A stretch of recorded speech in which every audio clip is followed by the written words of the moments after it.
나는 쇼펜하우어다. 이 말을 들으며 그대는 이미 나를 불편한 철학자라 생각했을지도 모르겠다. 삶은 고통이라 말했고 인간을 끝없이 괴롭힌다 말한 사람. 그러나 오늘 이 자리에서 나는 젊은 날의 나처럼 날카롭게 말하지 않으려 한다. 그대는 이미 충분히 많은 날을 살아왔다.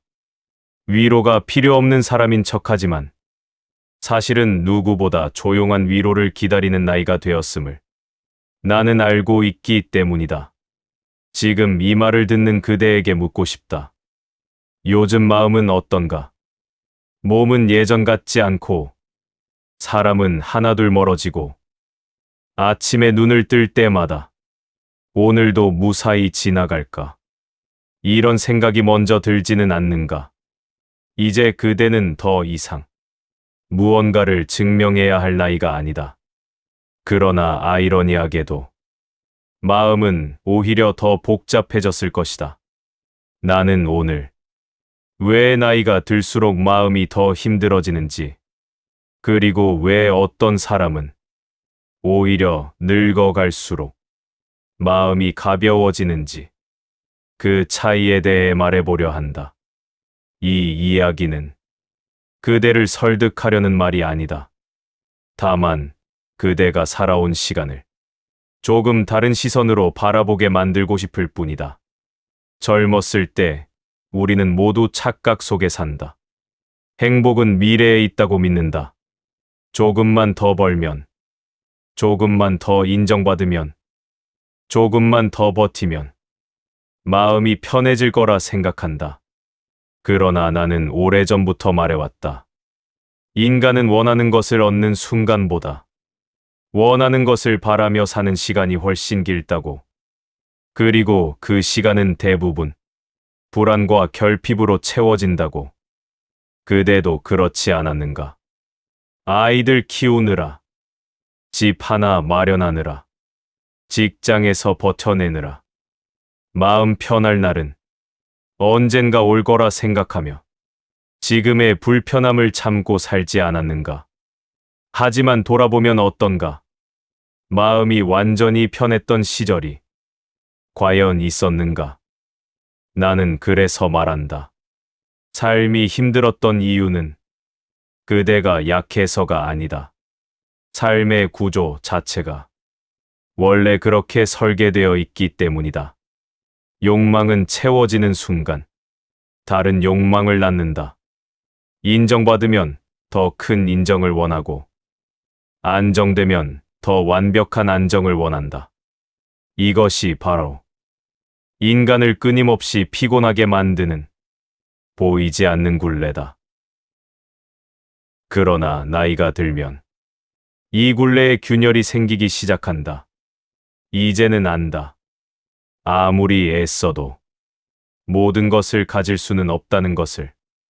아무리 잘 살아도 누군가는 나를 오해할 것이고, 아무리 성실해도 삶은 뜻대로 흘러가지 않는다는 것을.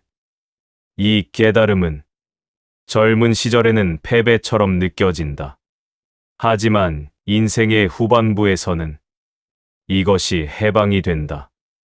더 이상 모든 싸움에 나설 필요가 없어진다. 모든 말에 대답하지 않아도 되고 모든 평가에 반응하지 않아도 된다. 그대는 이미 충분히 살아냈기 때문이다. 많은 사람이 묻는다. 왜 나이가 들수록 외로워지는가? 나는 이렇게 말하고 싶다. 외로워진 것이 아니라 불필요한 관계가 떨어져 나간 것이다. 젊을 때의 관계는 서로를 필요로 해서 이어진 경우가 많다. 일 때문에, 이익 때문에, 외로움을 달래기 위해 함께 있었던 사람들. 그러나 인생의 후반부에는 그런 관계가 자연스럽게 사라진다. 남는 사람은 많지 않다. 하지만 그 소수의 존재는 젊은 날의 수많은 관계보다 훨씬 깊다. 혼자 있는 시간이 늘어난다고 그것을 실패라 생각하지 말라. 그것은 인생이 그대에게 준 정리의 시간이다. 이쯤에서 그대 마음속에 이런 생각이 들지도 모르겠다. 그래도 마음이 허전하다. 그래도 가끔은 쓸쓸하다. 그 감정은 피해야 할 것이 아니다. 오히려 자연스러운 것이다. 나는 말한다. 고독을 견디지 못하는 사람은 자기 자신과 함께 있을 준비가 되지 않은 사람이라고. 젊은 시절에는 혼자 있으면 불안했다. 하지만 지금은 어떤가? 혼자 있는 시간이 오히려 편안하지 않은가? 이것이 바로 마음이 성숙해졌다는 증거다. 그대는 이제 세상을 이겨야 할 나이가 아니다. 세상과 거리를 둘 수 있는 나이다. 모든 소식에 귀 기울일 필요도 없고 모든 변화에 적응할 필요도 없다. 중요한 것은 단 하나다. 그대의 하루가 그대에게 너무 가혹하지 않은가? 나는 젊은 날 세상을 비관했다. 그러나 늙어가며 깨달았다. 세상이 아니라 나의 기대가 나를 가장 괴롭혔다는 것을. 기대가 낮아질수록 마음은 조용해진다. 기대가 줄어들수록 하루는 선물처럼 느껴진다. 이제 나는 그대에게 이렇게 말해주고 싶다. 그대의 인생은 이미 충분히 의미 있었다. 더 잘 살지 못한 부분이 있다 해도 그것은 실패가 아니라 사람답게 살았다는 증거다. 완벽한 인생은 존재하지 않는다. 다만 견뎌낸 인생만이 있을 뿐이다. 그대는 여기까지 왔다. 그 자체로 이미 대단한 일이다. 남은 인생에서 무언가를 더 이루지 않아도 좋다. 대신 조금 더 애쓰고 조금 더 조용히 자기 자신에게 친절해지길 바란다. 그대는 이제 싸울 필요 없는 나이에 도달했다. 증명할 필요도 비교할 필요도 없다. 그저 오늘 하루 마음이 조금 덜 아팠다면 그것으로 충분하다. 그리고 이 말은 철학이 아니라 오래 살아본 사람의 고백이다. 그대여, 지금 이 순간 그대는 생각보다 훨씬 잘 살아오고 있다. 그대여, 앞의 이야기를 여기까지 듣고 있다면 아마 이런 생각이 스쳤을 것이다. 말은 이해가 되지만 그래도 마음이 쉽게 놓아지지는 않는다. 그렇다. 마음은 논리로 설득되지 않는다. 마음은 오랜 습관으로 만들어진다. 나는 오늘 그 습관에 대해 이야기하려 한다. 왜 어떤 사람은 같은 나이를 먹고도 마음이 점점 가벼워지는지, 그리고 왜 어떤 사람은 끝까지 마음이 무거운 채로 사는지. 이 차이는 운도 성격도 아니다. 오직 하나의 차이에서 나온다. 바로 어디에 마음을 두고 사느냐다. 젊은 시절의 우리는 마음을 늘 바깥에 두고 산다. 타인의 평가, 사회적 위치, 돈과 명예, 자식의 성취. 마음은 늘 외부의 사건에 매달려 흔들리고 상처받고 기대했다가 실망한다. 이 상태로 나이가 들면 삶은 더 힘들어진다. 몸은 약해지는데 마음은 여전히 세상과 싸우고 있기 때문이다. 그러나 인생의 후반부에서 지혜로운 사람은 마음을 서서히 안으로 거둔다. 외부에서 인정받으려던 마음을 스스로를 이해하는 데 쓰기 시작한다. 이 전환이 일어나는 순간 삶의 무게는 눈에 띄게 달라진다. 그대는 혹시 이런 경험이 있는가? 예전에는 누군가의 한마디에 밤잠을 설쳤는데 이제는 그럴 수도 있지라며 금세 마음을 접는 순간 예전에는 손해를 보면 분노가 치밀었는데 이제는 이 정도면 다행이다라며 한숨으로 넘기는 순간 사람들은 이것을 체념이라 부른다. 그러나 나는 말한다. 이것은 패배가 아니라 선택이다. 더 이상 모든 감정에 삶을 맡기지 않겠다는 선택. 젊을 때의 나는 세상과 끝없이 싸웠다. 사람의 어리석음을 미워했고 인생의 불공정을 혐오했다. 그러나 늙어가며 알게 되었다. 세상을 바꾸지 못해 괴로운 것이 아니라 세상이 바뀌길 기대했기 때문에 괴로웠다는 것을. 기대는 행복의 씨앗이 아니라 불행의 씨앗이었다. 기대하지 않으면 배신도 없다. 바라지 않으면 상처도 줄어든다. 이 단순한 진리를 인생의 후반부에서야 비로소 이해하게 된다. 그대여, 혹시 아직도 자식의 인생을 자신의 책임처럼 짊어지고 있지는 않은가? 이미 성인이 되었고 각자의 삶을 살고 있음에도 그들의 선택 하나하나에 마음이 흔들리고 있지는 않은가? 나는 단호하게 말하겠다. 자식의 인생은 그대의 작품이 아니다.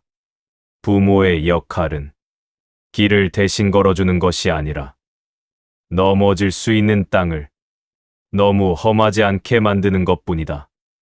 이 사실을 받아들이지 못하면 부모의 노년은 끝없는 걱정으로 채워진다. 그러나 이 사실을 받아들이는 순간 마음은 놀라울 만큼 가벼워진다. 사람들은 종종 왜 이렇게 허무한가라고 묻는다. 나는 대답한다. 허무는 잘못된 감정이 아니라 잘못된 기대가 사라질 때 자연스럽게 생기는 감정이라고. 허무를 두려워하지 말라. 그것은 마음이 새로운 상태로 넘어가고 있다는 신호다. 젊은 시절의 충만함은 흥분에서 나왔다. 그러나 노년의 평온은 차분함에서 나온다. 둘은 완전히 다른 종류의 행복이다. 이제 그대는 하루를 평가할 때 이렇게 물어도 좋다. 오늘 나는 세상과 얼마나 싸웠는가가 아니라 오늘 나는 나 자신에게 얼마나 관대했는가라고. 이 질문 하나가 하루의 질을 바꾼다. 세상은 변하지 않는다. 그러나 그대가 세상을 대하는 태도는 얼마든지 바뀔 수 있다. 나는 노년에 이르러 비로소 깨달았다. 행복은 더 많이 가지는 것이 아니라 덜 흔들리는 데 있다는 것을. 마음이 조용해지면 작은 것들이 보인다. 아침 햇살, 따뜻한 차 한 잔, 아무 일 없는 하루. 젊을 때는 이것들이 아무 의미 없어 보였다. 그러나 지금은 안다. 이 평범함이야말로 가장 비싼 사치라는 것을. 그대여, 혹시 지금 나는 이미 늦지 않았을까? 이런 생각이 들지는 않는가? 나는 웃으며 말해주고 싶다. 인생에서 마음을 바로 놓기에 늦은 나이는 없다. 오히려 지금이 가장 적절하다. 이미 충분히 살아봤고, 이미 충분히 실망해봤고, 이미 충분히 버텨봤기 때문이다. 이제 남은 것은 조금 덜 아프게 사는 일이다. 이 이야기의 끝에서 나는 이 말을 남기고 싶다. 그대의 인생은 상향곡선이 아니어도 괜찮다.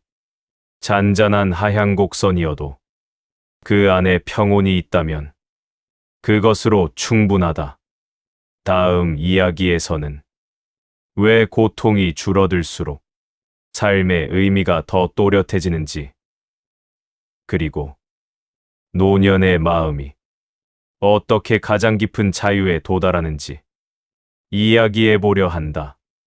그대여, 여기까지 들었다면 이미 마음은 조금 조용해졌을 것이다. 조급해하지 말고 함께 가보자. 그대여, 이제 우리는 인생의 가장 조용한 언덕 위에 서 있다. 젊은 날처럼 앞을 향해 달려갈 필요도 없고 뒤를 돌아보며 후회에 매달릴 필요도 없는 자리. 이곳에서 보이는 풍경은 그동안과는 전혀 다르다. 나는 이 나이가 되어서야 비로소 알게 되었다. 삶의 의미는 고통이 클 때 더 선명해지는 것이 아니라 고통이 줄어들 때 비로소 드러난다는 사실을. 젊은 시절의 고통은 항상 분주했다. 해결해야 할 문제, 증명해야 할 가치, 지켜야 할 책임. 그 고통은 그대를 바쁘게 만들었고 생각할 틈조차 주지 않았다. 그러나 지금의 고통은 다르다. 속도는 느리지만 더 깊다. 몸의 통증, 마음의 허전함, 시간이 줄어들고 있다는 막연한 감각. 이 고통은 도망칠 수 없다. 그래서 사람들은 이 시기의 고통을 더 두려워한다. 하지만 나는 말한다. 이 고통은 그대를 파괴하기 위한 것이 아니라 그대를 정리하기 위해 찾아온 손님이다. 그대여, 인생을 길게 살아보니 확실히 알게 된 것이 있다. 삶의 대부분의 고통은 사건에서 오지 않는다. 사건에 붙인 의미에서 온다. 같은 실패라도 젊을 때는 나는 부족하다로 끝나지만 나이가 들면 이 정도면 충분히 버텼다로 바뀔 수 있다. 같은 외로움이라도 젊을 때는 결핍이 되지만 지금은 선택이 될 수 있다. 이 차이를 만드는 것은 상황이 아니라 해석이다. 나는 젊은 날 삶을 비관했다. 그러나 늙어가며 깨달았다. 비관은 세상을 향한 판단이 아니라 세상에 대한 기대가 너무 컸다는 증거였다는 것을. 기대가 줄어들자 삶은 갑자기 견딜만해졌다.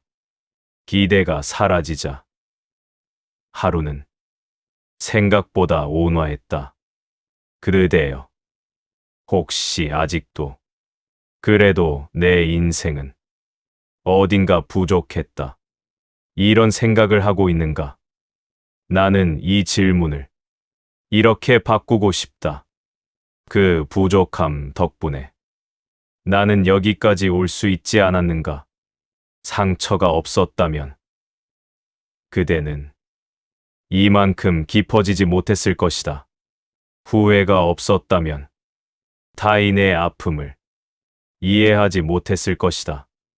완벽하지 않았기에 그대는 사람답게 살아온 것이다. 노년의 가장 큰 자유는 선택하지 않아도 되는 자유다. 모든 모임에 나가지 않아도 되고, 모든 말에 의견을 내지 않아도 되며, 모든 관계를 유지하지 않아도 된다. 이 자유를 외로움이라 부르지 말라. 이것은 삶이 그대에게 준 마지막 선물이다. 이제 그대는 삶을 이렇게 바라봐도 된다. 크게 성공하지 않아도 좋았고, 완벽한 부모가 아니어도 괜찮았으며, 항상 옳지 않아도 충분히 사랑받을 자격이 있었다고. 이 인정을 이제서야 해주는 것이 늦었다고 생각하지 말라. 오히려 지금이 아니면 이 말을 들을 준비가 되어 있지 않았을 것이다. 나는 마지막으로 이 말을 남기고 싶다. 남은 인생의 목표는 행복이 아니다. 평온이다. 행복은 순간이지만 평온은 상태다. 하루를 마치고 오늘은 큰 탈 없이 지나갔다. 이 말이 가장 진실한 축복이다. 그대여, 그대의 인생은 아직 끝나지 않았다. 그러나 이미 충분히 완성되었다. 이제는 더 채우지 않아도 좋다. 더 증명하지 않아도 된다. 그저 조금 천천히, 조금 부드럽게 남은 시간을 자기 편으로 만들어가라. 나는 쇼펜하우어다. 그리고 이 말은 철학이 아니라 오래 살아본 사람이 그대에게 건네는 조용한 작별 인사다. 오늘 밤 그대의 마음이 조금이라도 덜 무거워졌다면 그것으로 충분하다.